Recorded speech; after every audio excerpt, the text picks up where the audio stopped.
No Game Chicago. What was that about, and what was at stake? Well, this was a group of activists and volunteers from across the city that were active in social justice issues, affordable housing, open space, good government, all sorts of issues. And the one thing that we had in common was we thought the Olympic Games would have been disastrous for the city financially, environmentally ruinous, destructive, and politically poisonous. To back up, I had been fighting the privatization of public assets for over a year before that as a co-founder of Protect Our Parks. So some of you may have heard of the land grab in Lincoln Park between the Latin School and the Park District, where a secret deal was signed to carve out about 3 acres of pristine lakefront to give it to the Latin School for virtually nothing for 20 years in return for the Latin School building an artificial turf soccer field that they would have exclusive use of for almost 20 years. And nobody contested that. We couldn't find anyone to speak against it. We felt it was a typical Chicago politics done in the dead of night, no debate, and no recourse, tough luck.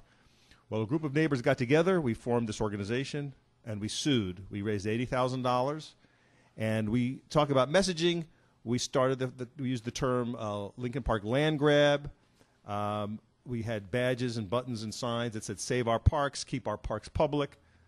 And we hired a bulldog of a lawyer, and we went to court in April of last year and found we were up against 13 lawyers from the city. 13 lawyers. It was like something from Kafka.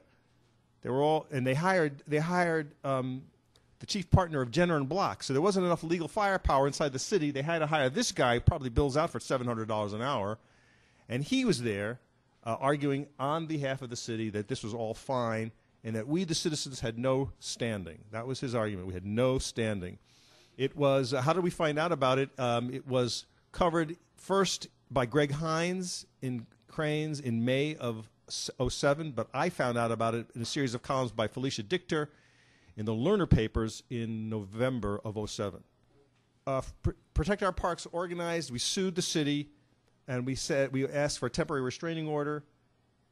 Remarkably, the judge granted us that TKO, the TRO, but she said that they could continue building the artificial turf, which would have been, counterproductive. It would have made the field useful. So we appealed, and overnight, the appellate court ruled in our favor, unanimous, 4-0.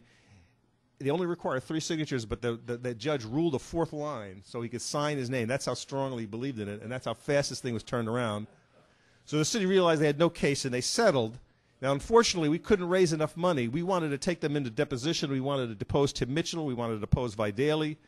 We wanted to depose the head of the Latin School. We wanted to find out how did this turkey of a thing get done. It was dirty Chicago politics. It turns out Laird Koldyke, one of the board members of the Park District, had kids in the Latin School.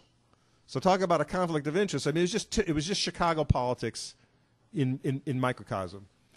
So we only had enough money in the kitty to take us so far, so we couldn't really play hardball, and so we settled. I think suboptimally. We got $40,000, which is half of our bills, and they tore up the contract with the Latin School, which was the whole point of the suit in any case. So the facility was built, which it shouldn't have been there. It was only put there for the Latin School. No studies were done, but the public has total access to it. While we were doing this, people from parks from all over the city came up to us, and turns out there were deals like this going on in their parks elsewhere.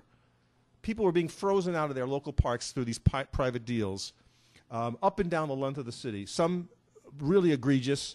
Our parks were being just sort of dealt away in the dead of night, and no one knew why or where or what. I started calling around to community agencies and nonprofits like the Chicago Rehab Network and the Chicago Commons and other groups like this that sort of fight for economic justice in the summer of '08, and asked them what their position on the Olympics were, and they all were silent. And sure enough, in February of '09, when the bid for the Olympics were unsealed, all the venues, most of the venues were in our parks.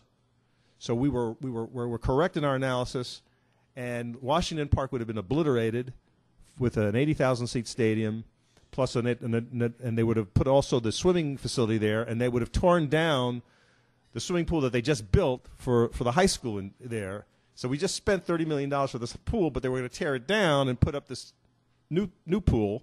So the Park District is going to spend $30 million in your money on these two facilities that no one wants and no one asked for.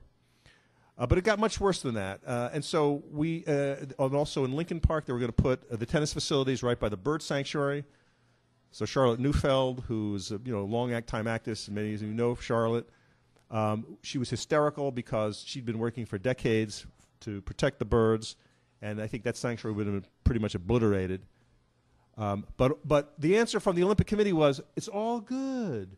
It's all good. We've done our studies that it's going to be good for the neighborhood. It'll make jobs. The environment it'll be fine. No documentation. Just trust us. We're watching it, which is the same argument we got from the Protect Our Parks argument. They said in court, the only arbitrator and enforcer of the Lakefront Protection Ordinance is the city. And since the city was building this soccer field, they checked it out and they're okay with themselves. And since the mayor appoints all the members of the Park District, the Landmarks Council, the City Planning Commission, he's appointed over half the members of the City Council at this point. It's pretty much his show.